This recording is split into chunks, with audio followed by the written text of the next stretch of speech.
Lei Ho.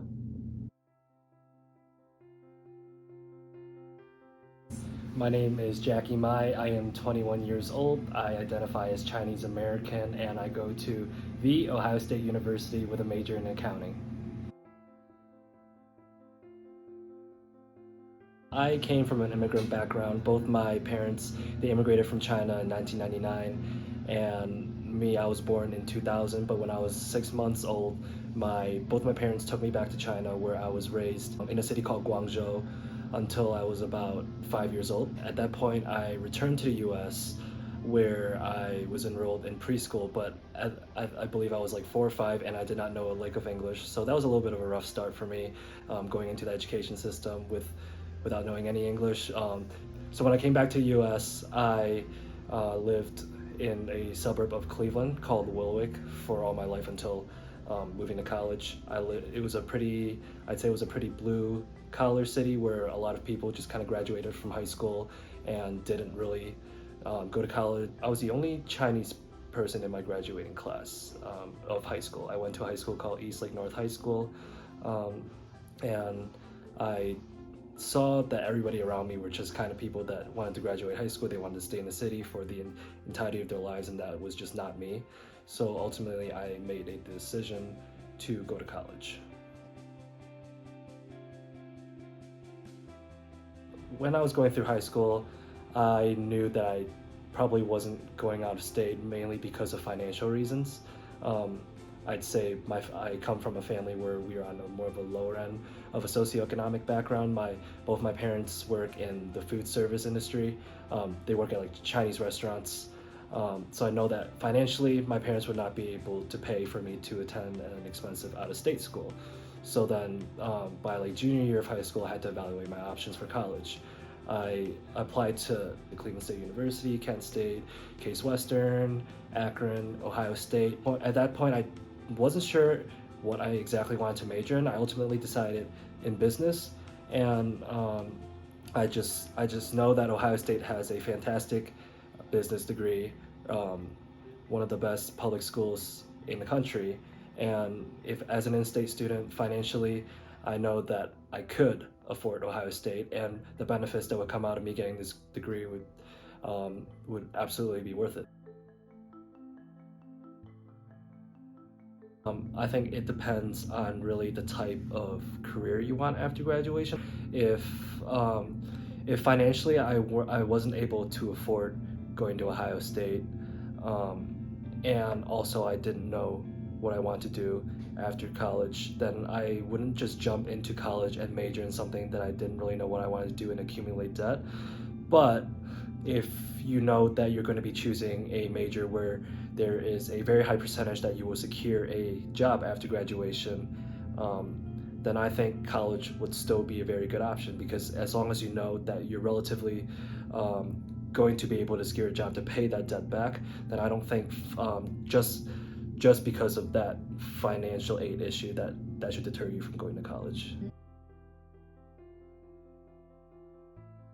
There are definitely lots of scholarships available for you to apply to. I know when I was going through my college application processes as well as applying for scholarships, I did go on many external scholarship portals where you can literally get scholarships for anything such as like being a certain ethnicity, or knowing how to play a certain instrument, being good at a certain sport, or just any random things. You just have to put in the time to secure those opportunities. There are definitely many viable options for you to obtain additional financial aid, as well as making sure you file your FAFSA on time.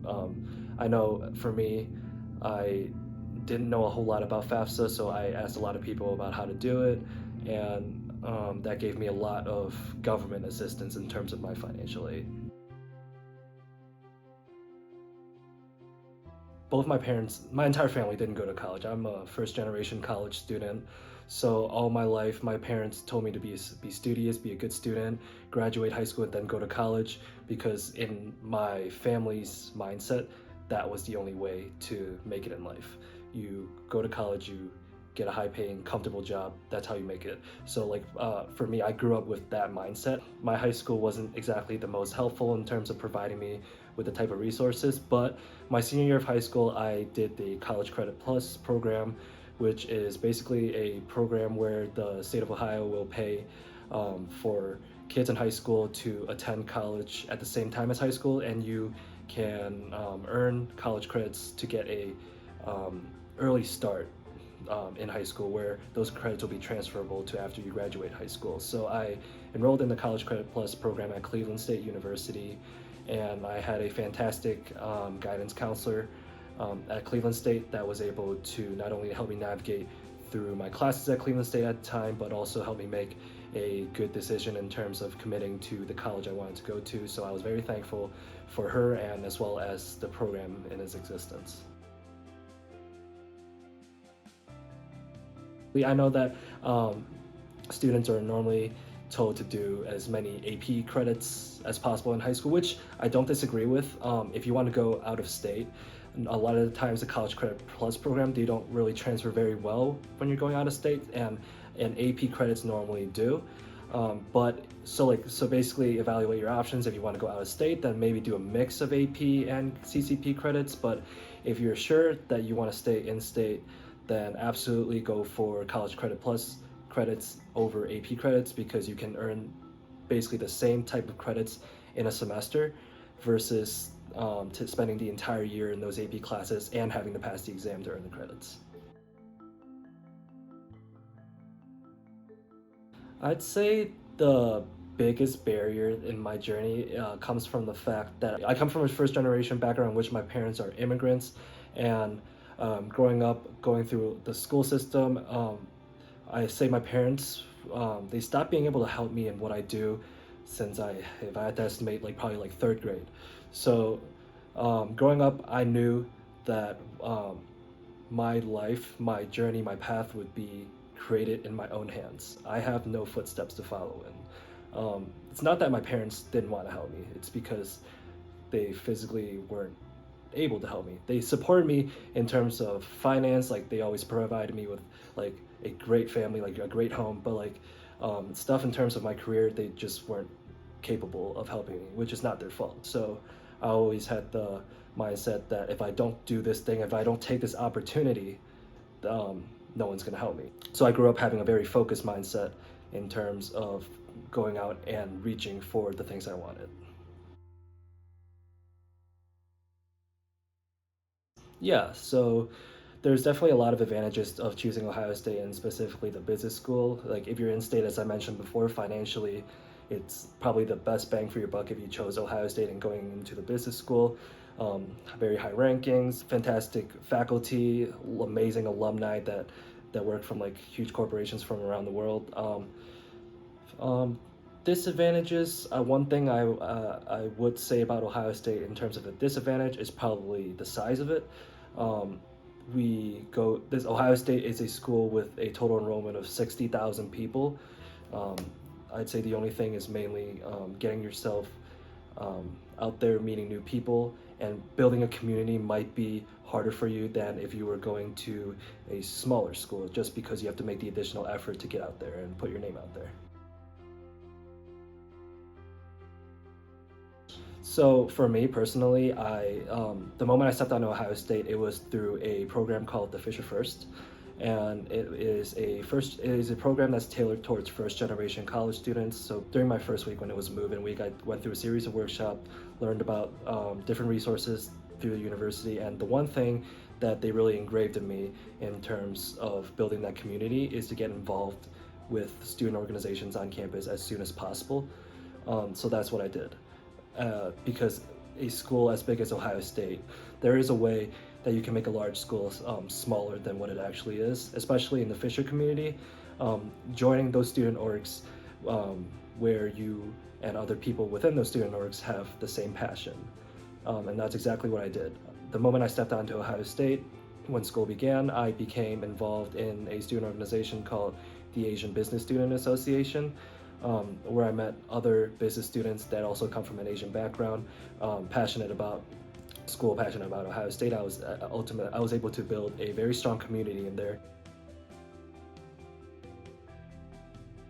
I grew up in a suburb of Cleveland that was predominantly white, so I didn't have any Asian friends growing up. So that was one of my goals coming to Ohio State, putting myself into the Asian community, and that was perfect for me joining the Asian Business Student Association. In summary, basically, um, if you want to build a community within a school as big as Ohio State, the first thing you should do is putting yourself out there and joining those organizations where you and the people in those organizations share the same passion. When you're in a lot of those introductory classes, you're definitely going to be sharing like a space with like a few hundred people, and there's no way a lot of the times that your professors are definitely not going to know like who you are, and that's not their fault because their classes are just simply way too big. A way to combat that is to be proactive with the professor, go to their office hours, and making sure that they know who you are. One of the things that I did in large lecture halls was to try to sit as front as possible within those lecture halls. When you're sitting in the front, you have opportunities to be more interactive with the professor. The professors can see you when they lecture. You can participate, and can actually see your face. So that's something that I did, sitting in as front as I can in large lecture halls, being proactive in the class, asking a lot of questions, as well as going to the professor's office hours to have discussions with them about stuff related to the class or not related to the class. I've always been a very independent person growing up since I came from a first generation background, but coming to a school as big as Ohio State really amplified that because I'm 2.5 hours away from home, so everything is on my own. I had to basically build my path here by myself, build a community, get myself involved in student organizations, receive internships. Everything about that definitely made me a lot more independent than I used to be, even though I used to be independent as well, but it definitely made me a lot more independent. And then in terms of career opportunities, Ohio State definitely provided me with lots of opportunities. I was able to obtain 2 internships during my journey at Ohio State, and then my second internship, which I completed over the course of this last summer, ended up in me receiving a full-time offer, which is with a company called Ernst & Young. They're one of the big 4 accounting firms, and I will be joining them in Chicago after graduation. I think the mindset that I grew up with, that my family instilled in me, that college is the only way to go, is not the best mindset to go about it. Obviously, I do think that college is still a very viable option for high school graduates, but there are other viable options as well. I know that a lot of people nowadays, when they graduate high school and they have no clue what they really want to do after high school, they will just enroll themselves within college, major in something in liberal arts, and accumulate a lot of debt. If you're doing that, then I don't think someone like that should go to college, because there are other viable options if you don't really know what you want to do with a college degree. So if it was me back in my senior year of high school, if I didn't want to go to college, I wish I knew about other opportunities such as tech schools or real estate. I know with my high school, we had a lot of partner tech schools where you can develop a trade when you're in high school, and that trade can also land you in a job after high school, so that you don't have to go and spend 4 years in college and then not know what you wanted to do, with also accumulating a lot of debt. I have a lot of my friends from my high school that didn't end up going to college, but instead got themselves in real estate, where they just spent about like $2,000 to go and study real estate school, get their license, and then go into the real estate industry. And that can also be done without obtaining a college degree. So while I did go to college, and while I do think it is still a very viable option for many high school graduates, I don't think it's the only option. I wish that I knew about those other options, such as trade schools or real estate options.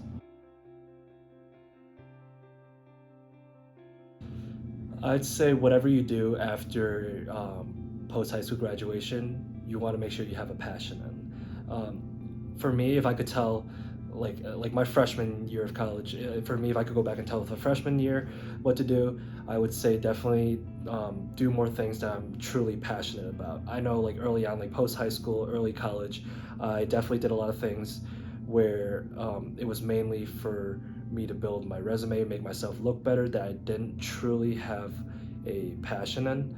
So, and that was for me in college. But if your option isn't good to go to college, also just make sure that whatever you pursue, you have a true passion in it. Because when you have a true passion in something, then you're going to be successful in whatever you do.